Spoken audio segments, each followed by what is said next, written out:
Se duket se shumë kosovarë dhe jo vetëm kanë zakon të fusin gishtin e hundë kur presin në semafor.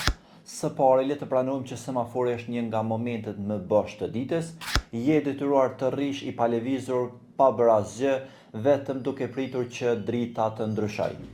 Kur nuk ke telefon, muzik apo bisedë, truri kërkon diçka për të bërë, dhe ndonjëherë zakonet me qesharake dalin në pa.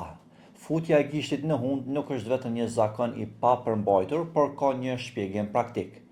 Hunda ka shumë nerva dhe receptore dhe prekja e saj shpesh i qetëson njerëzit dhe u ul stresin, sidomos kur janë në situata të mërzitshme ose stresuese.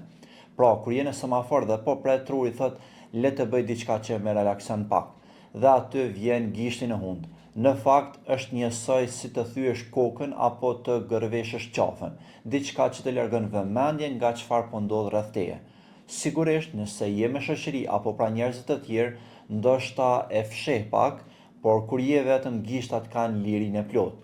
Dhe për t'ju qetësuar, ky nuk është një zakon vetëm i kosovarëve, është një zakon njerëzor, i përhapur kudo në botë, ndoshta më i dukshëm në vende ku njerëzit presin shumë në semafor ose në vende publike.